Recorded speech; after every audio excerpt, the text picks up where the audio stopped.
Well, hey now, everybody. It's The Rob from 106.1 KISS FM and 103gbfrocks.com.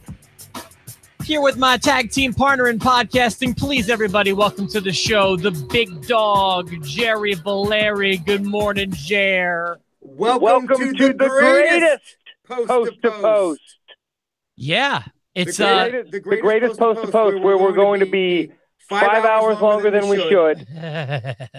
And nothing's going to happen ever. Okay, maybe I'll fall down. I'm excited to get into this. I've got a whole lot that I want to get to with this, but there's one place I really want to start. Where are we starting? Really want to start with letter grades. All right. I've got mine. Do you have one? Yes. Okay. Can you go first? Yeah, they really put the D in Saudi Arabia. Oh, you're giving it a D. Giving it a D. If it had been hyped as the greatest house show, I would have given it a B or a C. But I'm giving it a D. You hype it like it's practically a WrestleMania just in the Middle East, and you give us nothing to sink our teeth into except for like a Botchamania moment and a Royal Rumble that's longer, but isn't better. 50 people. And the reason you could have 50 and not 30 is because you took 20 dudes no one gives a freaking poop about. All right, hold on. And they paced it. And they paced it poorly. It's like, okay, so we brought out one member of Ascension. Let's bring out a member of Revival. Hey, Jared. Let's bring out another member of Ascension. Something's wrong. What's wrong? Steve's saying you've got no video and that you're echoing. I don't hear echo. Do you hear echo? No, but that doesn't mean that you're not echoing. Okay, how about now? Did you change anything? I hit one button, but I don't know what to do about video. I see you if you see me. We didn't have video the other day either, it said. Yeah, but remember you said your phone was having a problem? Yeah, but it's not but I don't know what the problem is. I see me and I see you. Okay, here, you know what? Why don't we just if we end your call, that will probably end the echo and you don't have video anyway. Is it still echoing? Ask Steve. I bet it's not echoing anymore. All right, Steve, any update? Or is Jer echoing? Oh, now he says no echo. No echo, but you still can't see me. Yeah, I'm assuming that's probably right. Okay, well, but when I jump in mid-call, they can't see me, but I don't know why they can't see me this time. Okay. Either way, we got you. I can see you, and we'll get it fixed next time. Jerry had a problem with his phone at the start of this call. I've had a problem with my phone all weekend, to be quite honest. Okay, well we'll figure it out. We got the audio. That's the important thing. Right. So I'm sorry, I was a little bit distracted. Go and elaborate on your grade, please. You were talking about Ascension. You're talking about everything, and I was zoning. I'm sorry. I gave it a D. If it were billed as the greatest house show, I'd give it a B or a C, but it was the greatest Royal Rumble. And all these title matches, nothing happened, nothing of consequence. The crowd, just the way it was set up was boring. Everything, while it was interesting and different, it was terrible. It was terrible. Your 2 World Championship matches have dusty finishes. The Royal Rumble itself, you give me 50 guys, oh, that's great, but 20 of them were turds. And you put all of them in the front. Like the first 20 entrants, save like Daniel Bryan and a couple others, were awful. I was like, oh my God, this is the worst thing I've ever watched. You're making me hate the Royal Rumble. By the end of it, it got better. It got more exciting. But like, I just was like, this is a D. I'm sorry I wasted any time at all on this freaking thing. I wish I hadn't even freaking watched it. Okay. The only bonus was Titus O'Neil doing a Pete Rose under the ring. That was the only thing I enjoyed. Why is it called a Pete Rose? Pete, sliding? Sliding into home plate. That's what Pete Rose used to do. Stolen base king. I got you now. I get sports. I hated it. I hated that pay-per-view. I hated it with a passion. The match quality was crap the whole way down the card. Like, it was garbage. Nothing happened. I'm sorry that I picked anything the way that I did. I'm sorry that I picked anything to happen. I should have called it like a house show. It's like a house show. Hold on Only the difference between that and a house show is I had fun at the NXT house show. No fun with the Greatest Royal Rumble. This is a bag of poop. Okay, a few things. You just said you regretted the way you picked things. I do. Correct me if I'm wrong. Don't you have the Lock of Destiny? Do I? Maybe. I don't know. I predicted title changes. I predicted fun. I predicted big names and surprises. I was stupid. Okay. Stupid putting faith in the WWE to do anything more than go to Saudi Arabia, get a big-ass money grab, give me a commercial that took 10 minutes for the Prince of Saudi Arabia and his 2030 idea, which I don't care about because women aren't even allowed to drive over there. I've had it. D. You're lucky I gave you a D. Okay, so the only thing you said that I thought was stupid, you said you made fired up. Okay, I can tell. That's cool. Keep it. The only thing you said that was stupid. Stupid. was thinking. Stupid.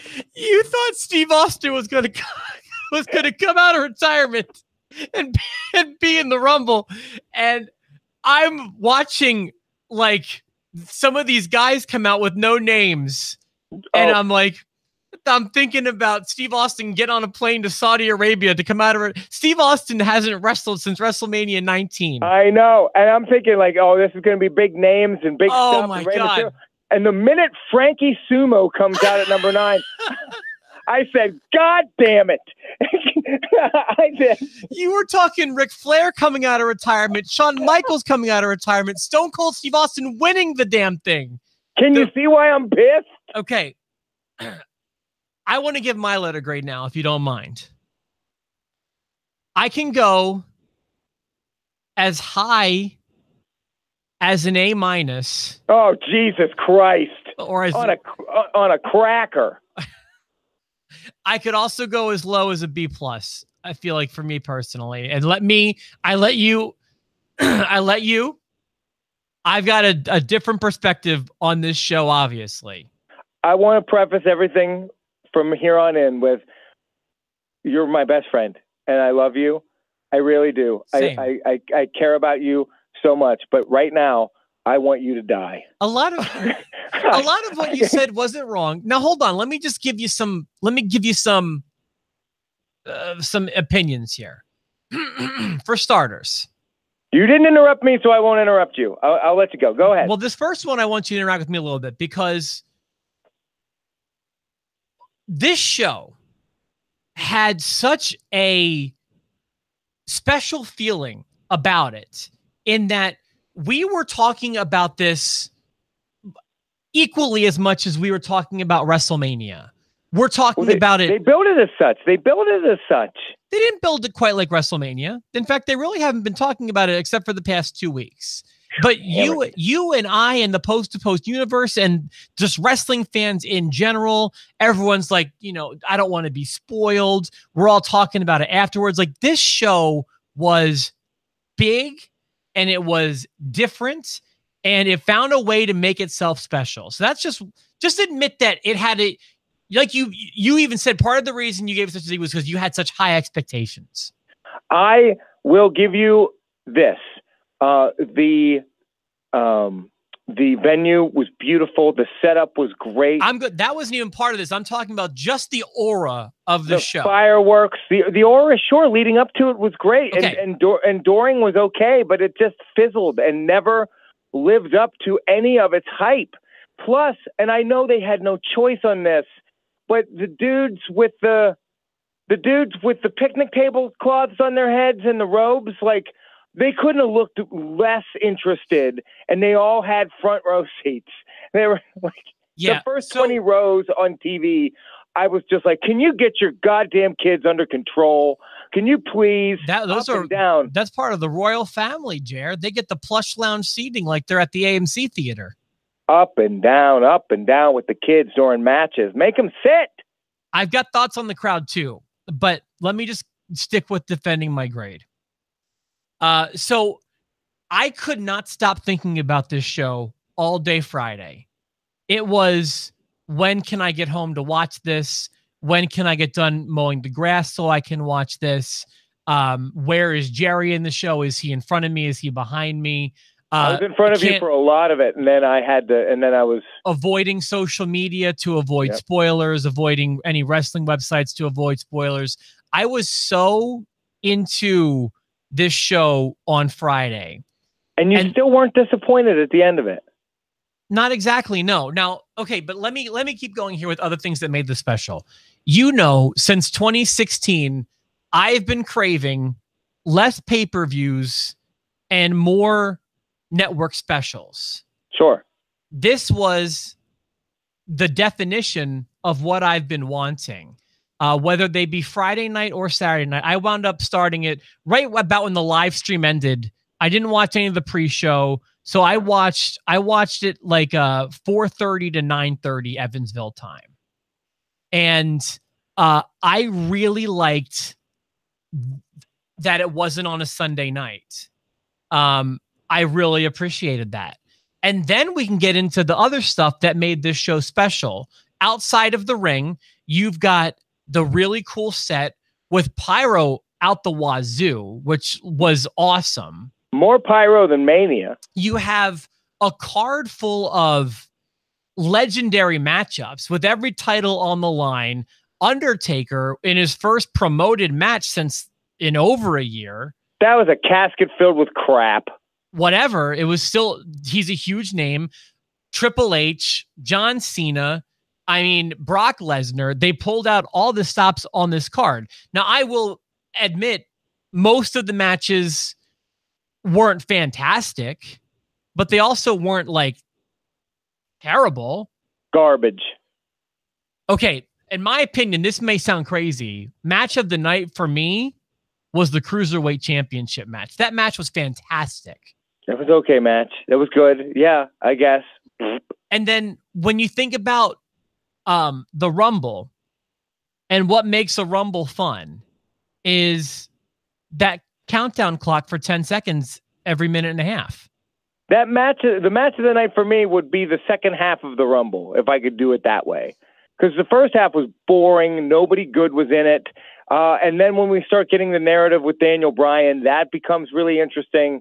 And then the end of the Rumble, the last 8 dudes in the ring, any one of them could have won. So that was fun.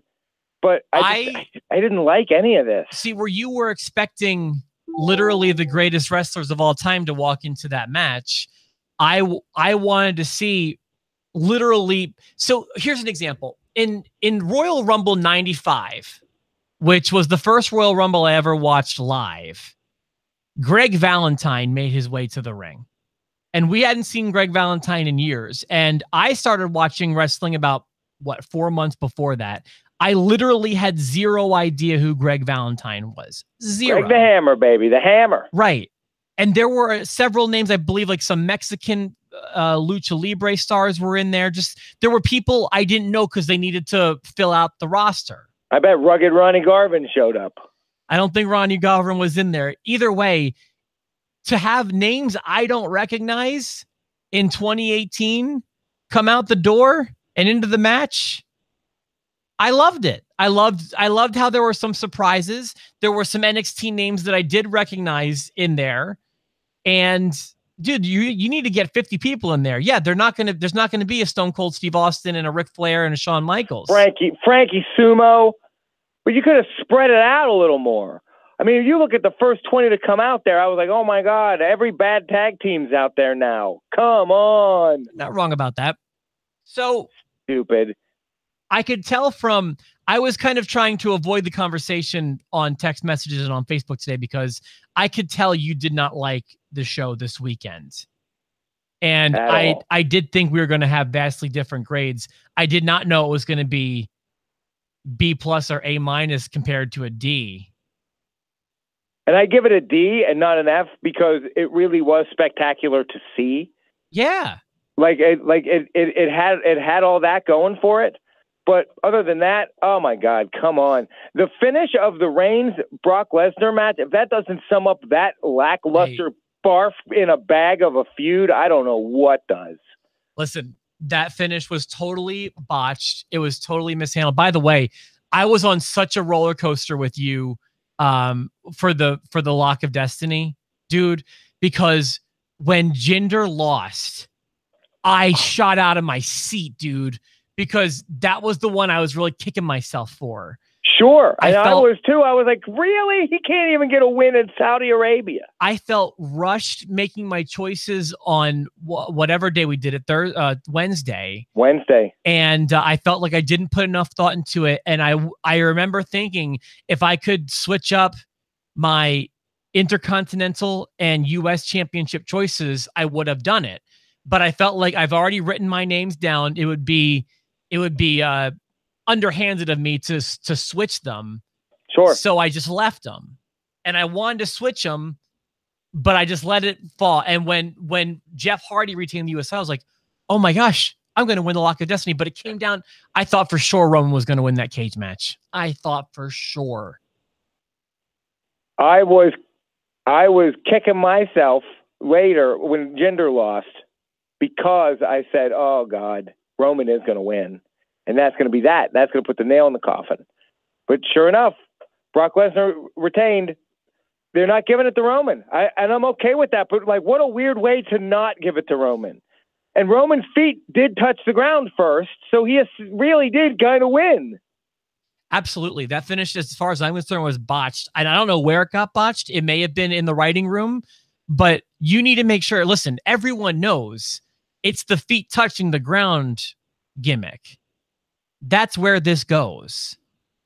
There was another, speaking of feet touching the ground gimmick, you can see Kofi Kingston was not supposed to hit the ground that quickly. Oh, I don't know what you're talking about. Well, you know, Kofi Kingston always in the Royal Rumble always has like one of those spectacular Rumble saves where he hops around on a chair or he does a handstand to get back into the ring. You know, he's eliminated, but he's not, you know. You could see he gets thrown over with Woods at the same time. And when he goes to the ground, the announcers, everybody just goes, oh. And then you see Kofi like slaps the ground like, oh, God darn it. Like that was a mess up. You're not telling me they weren't going to try to do a regular Kofi Kingston spectacular Rumble save at the Greatest Royal Rumble. They were going to do that. So that was a botch. But back to the Roman thing. The feet have to touch the ground, and his did, and Brock's didn't, and that's a bad ending. Bad ending to a bad feud. It could have been so much better because when you have, it was a spear, right? It was a spear through that little panel. Spear through the panel. So you have Brock's on his back on the cage, and Roman's on top of Brock on the cage. At that point, just have Roman roll over or walk over, I'm sorry, Brock, you know, you're still safe until Roman's feet touch the ground. You know what I mean? Yeah. So it's like, how does this happen? That's easy. It's like they didn't think of it until it was too late. So that was frustrating. And then the only other thing I thought there was a nice big botch in the Jinder Jeff match. Which one did you see? They even kind of acknowledged it on commentary. It was Jeff did his little flippy cannonball thing, and he missed Jinder completely by a mile. And Jinder sold it late, and that was the wrong thing to do. Listen, Botchamania had a hard time keeping up on Friday for sure. So there was that. But there's the botch that everybody's talking about, Rob. And that's the one I named this video after, which is the one I feel like people might be searching for. Oh my goodness. I watched it a million times and I see where he gets hung up. I just don't know how he gets hung up. I don't know what he trips on. Well, I think that the texture of the floor changed from like the ramp to the mat. And maybe that threw him off. All I was thinking was, in all honesty, thank God they didn't bring over those digital aprons, you know? You know what I mean? That would have hurt. He would have done a face plant because his face would have taken a face shot right to the head, the face. Right to the board. Yeah, that would have hurt like a mother. And the guys were all laughing, like all the announcers, they were really hamming it up. That's something they didn't try to hide. They were ribbing him hard on that. You know what's kind of funny is I must have missed it live because I don't know, Brittany was getting home around this time, and you know, I was eating dinner and stuff going on, but man, they had fun with it. They sure did. I thought that was funny. Couldn't happen to a better superstar, I think. I feel like, you know, it doesn't. Yeah. By the way, he is the perfect choice to have someone trip. You know, it's like he's always been just so clumsy with his words and his body here lately. Well, remember when back in the beginning with like the keg thing, he fell with the keg. He had to run with a keg, and he fell with that, like that. And he is clumsy with his words, and he's a mess. He looks like a superstar. He just can't get it together. Yeah, so there's that. And then, I mean, like, as far as matches go, I mean, like I said, I thought the best match of the night was the cruiserweight match of all things. Ladder match was okay. Yeah, that was good. The casket match was fine. It was about what I expected. I thought Undertaker, outside of his hip, he was having some trouble walking. Outside of that, I thought he looked okay. Right. Let me see what notes I took. You know, I took a note that during, and I've seen this a lot, and I don't want to single just Shinsuke Nakamura out for this, because Shinsuke Nakamura did it at WrestleMania. A couple other people did it. I can't remember everybody that's done it. I've seen even The Miz do it. I've seen a lot of superstars doing it, and they've probably been doing it since the beginning of time. I am just now noticing it, and it frustrates me. When you're in a submission hold and the ropes are in front of you and you're close enough to grab them, you should grab them. I'm sick of this. Like, they've got their arm bent and it's like a half extended arm. Like, oh no, I gotta just reach out and grab the rope, dummy. Okay. If they put the submission on you and you're close enough to the rope, I know you want to prolong the spot, but you should have been farther away. Grab the rope. It looks so fake. It looks so bad. And Shinsuke did that. He sold a move from AJ for way too long, and his hands were like under the ropes. He could have grabbed it. I hated it. That pay-per-view sucked. You should have grabbed the ropes, Shinsuke. Jerry's really pissed about this. I'm so mad about the whole thing. By the way, I feel like we're not in the worst time. Like this was way more distracting in like the new generation. Like I'll say like 90, and even like in the Attitude Era too. But like 20 years ago, this stuff was even worse with that kind of stuff. Or like, you know, when they're climbing a ladder and it's just like, you know, they're being so still and steady to let someone else come up and get, you know, like that kind of stuff. I agree. It can be distracting. It's distracting. When is Shinsuke Nakamura and AJ Styles going to give me that match that everyone keeps telling me about? When am I going to see that? This match was better than their Mania match. I'll give them that. Right? Garbage finish. I know they're setting up a third. Yeah, what was the? Why can't I remember this? I'm smiling like an idiot because I can't think what the finish was. I know that the double stupid count out. Oh, yeah, whatever. Stupid. You're a victim of high expectations. It sounds like. It's not that I'm a victim of high expectations. I am a victim of crap in a bag given to me for 5 hours straight. What a wasted Friday. Hey, it wasn't straight. They had a 15-minute prayer break. Oh my God, they did. They didn't. I wish they would have acknowledged that it was a prayer break. Is that what it was? Yeah. It was. I knew that going into it there was going to be a 15-minute break because they have to pray. So they prayed for the intermission. Well, they didn't pray hard enough because the rest of the pay-per-view stuff. Hey, a few more notes. I had two on the crowd I wanted to mention. One is a compliment. Listen, and you can appreciate this. There were no annoying chants from the crowd because there was no what chant. There's no you deserve it chant. They were not an annoying crowd. They were great in that respect. Sure. They no-sold Chris Jericho's list, unfortunately. That's true too. And then the other great thing about the crowd that I loved, and if you look, because you have to look past the floor, which by the way, how obnoxious is it that they had like literally that whole floor and there's like 70 people on it. All of them are part of the royal family with the beautiful plush seating. Yeah. Anytime they go into the stadium though, you see so many clearly bootlegged shirts.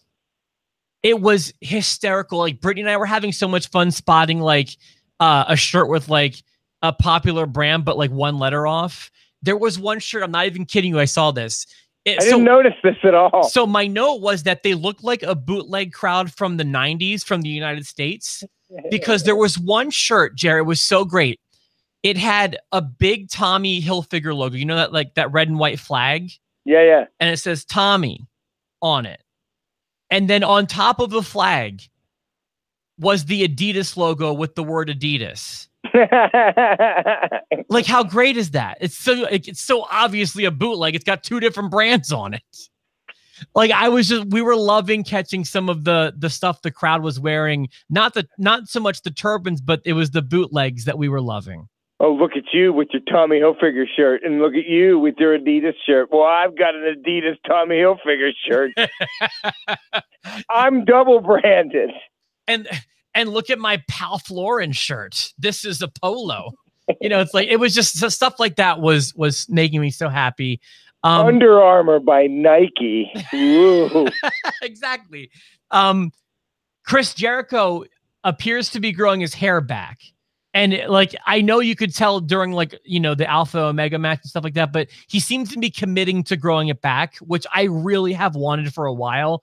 And my God, if we can get him in the pants as opposed to the tights, I'll be so happy. Because he's got a bit of the dad gut now. He does. It's time. Hogan went to pants at the right time, and I think it's time for Chris Jericho to go to pants as well. Well, I want Jericho to go back to pants. I want him to wear what he was wearing before. It's time for pants. Yeah, it's not even a body shape thing. It's just that he looks better in the pants and the long hair. Chris Jericho also made country music news today. Did you see that? No.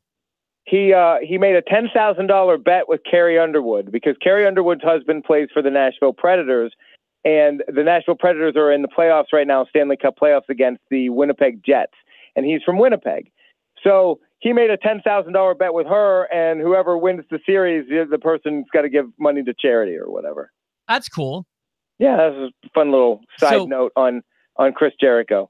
Are the Winnipeg Jets, are they new? Because I've never heard of the Jets. No, Winnipeg's been there a long, long time. The Winnipeg Jets? Yeah, Winnipeg Jets. Because the Nashville Predators, they got added like around the new millennium, right? Sure. You're telling me the Jets have they been there as long as the Predators? Yeah, I'm taking the under on that, bro. Let me pull it up here. I'm very curious about this. I feel like I've never heard of the Winnipeg Jets. I don't know why you haven't heard of Winnipeg. No, I've heard of Winnipeg. I haven't heard of the Winnipeg Jets. All right, so the Winnipeg Jets. See, I knew they'd been around for a while. Let's see. Called the Jets? Well, okay, hold on now. I'm figuring it out here. The Winnipeg Jets, 2011 to present, but I think that's still older than. But it's still older than Nashville, I think. No, Nashville's been around since way longer. Longer. So look at this. Look, I'm the sports guy here, Jer. When it comes to real sports, I've got your number. Yes, you're right. Predators have been around since '98. I never heard of. You don't hear about the Predators until last year when they get to the finals and all their fans jump on the bandwagon against the Penguins. I feel so macho right now. It is not even funny. You're macho, man. You got it. Do you remember what the Winnipeg Jets were before they became Winnipeg Jets? Were they weren't in Winnipeg, were they? No, they were the Atlanta Thrashers. Yeah, I remember the Thrashers. I said, I know sports. Like that's like it's one of my things. I know. That's why you asked me what a Pete Rose was earlier on the show. But then I corrected myself. I'm like, because the slide. He's the stolen base king. I know things. You do. You don't know this pay-per-view. You don't know how to grade a pay-per-view, clearly. I live within 1 mile of Don Mattingly. Suck it. Do you really? Yeah. That's awesome. I live within 1 mile of Joe Paterno's corpse. Huh? I have lived within by my house. My uncle coached with Joe Paterno at Penn State. Is that true? Yeah, it is true. What was it? What did he coach? Boy, I don't know what actual, but and with Sandusky and everything too. Oh, oh boy. But Paterno coached Duke, and then Duke coached with Paterno. Got it. And Duke always told me, if you ever meet Paterno, you tell him Duke says hi. He'll know exactly who he's talking about. Who you're talking about. But I never got to get any FaceTime with Joe. Nevertheless, Duke knew. They knew. They all knew. No, Duke didn't know. Nobody knew. Nobody knew in this town. Don't get me started on that. I'm already mad. Hey, listen, we're on the same page about that one. Joe Paterno's a saint. Only guy who really knew was McQueary, but we don't need to get into this. That's the one count. Of all the counts that Jerry Sandusky, here we are, we're here now. Of all the counts that Jerry Sandusky was convicted of, the one he was not convicted of was the McQueary count, the one where they said Joe knew and in the shower at the last one. Is that true? It's true. It's the one count Jerry Sandusky wasn't convicted of, but you'll never hear that anywhere. How can that be? Because they couldn't effing prove it. How can they prove every other one but the one there's a witness to? Exactly, because the witness said like 19 different things. Because the witness is Mike McQueary, and he was not as credible as people thought he was at the beginning of this whole thing. I'm telling you, it's a bunch of crap. The whole thing. Oh, God darn it! I am freaking pumped today. Okay, so realistically, there's probably going to be a lot of people who fall between us on this. But the question has to be, are you closer to Team Rob or Team Jerry? Yeah, let's forget about your middle of the road grades, and everybody has to pick now. Rob or Jerry? Did you like it or did you not like it? I think it's kind of the question. Rob gave it an A, and I give it an F. No, I gave it a B plus A minus, and you gave it a D. Yeah, same thing. So no, but it's okay. So did you like it, your Team Rob? Or did you hate it, your Team Jer? And I'm curious because I don't know what anyone out there was thinking, but even though the show was long, to me it didn't feel as long as some of those other ones, even the 3-hour ones. Listen, I'm not comparing it to Battleground, but I'm just saying it sucked. Well, let's get into it. That's the big question. Is there anything, I feel like we kind of brushed over the matches, but how much more time do we need to spend on that? No, 5 hours. How about we spend 5 hours? But let's first take 15 minutes to pray.